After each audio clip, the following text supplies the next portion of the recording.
அரியலூர் மாவட்டம் கங்கைகொண்ட சோழபுரத்தில் உலக அளவில் புகழ்பெற்ற பிரகதீஸ்வரர் கோவில் அன்னாபிஷேக விழா வெகு விமரிசையாக நடைபெற்றது. 10,000க்கும் மேற்பட்ட பக்தர்கள் கலந்து கொண்டு பெருவுடையாரை தரிசனம் செய்தனர். அரியலூர் மாவட்டம் கங்கைகொண்ட சோழபுரத்தில் 1000 ஆண்டுகளுக்கு முன்னர் மாமன்னன் ராஜேந்திர சோழனால் கட்டப்பட்ட பிரகதீஸ்வரர் கோவில் உள்ளது.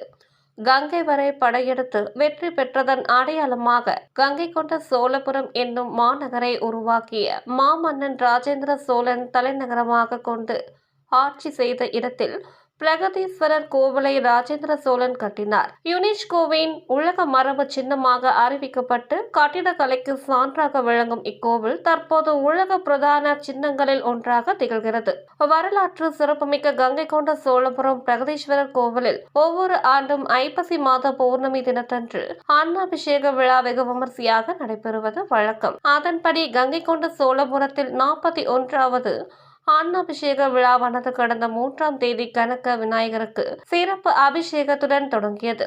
அதனைத் தொடர்ந்து பிரகதீஸ்வரர் மற்றும் அம்பாளுக்கு நேற்று மகா அபிஷேகம் நடைபெற்றது. இன்று காலை அன்னாபிஷேக விழா சிறப்பு பூஜைகளுடன் தொடங்கியது. ஆசியாவிலேயே மிக பெரிய லிங்கமாக கருதக்கூடிய பிரகதீஸ்வரர் சுவாமிக்கு இன்று காலை 100 மூட்டை அரிசியால் சாதம் வடிக்கப்பட்டு காய்கறிகள், பழங்கள் ஆகியவற்றை கொண்டு லிங்கத்தின் மீது அலங்காரம் செய்தனர். பின்னர் மாலை 6 மணி அளவில் பிரகதீஸ்வரர் சுவாமிக்கு மகா தீபாராதனை காட்டப்பட்டது.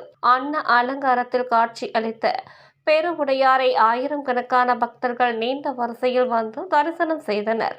லிங்கத்தின் மீது சாத்தப்படும் ஒவ்வொரு அரிசியும் ஒவ்வொரு லிங்கமாக கருதப்படுவதால் அன்னாபிஷேகத்தை தரிசனம் செய்பவர்கள் ஒரே நேரத்தில் கோடிக்கணக்கான லிங்கத்தை தரிசனம் செய்த பாக்கியம் கிடைக்கும்.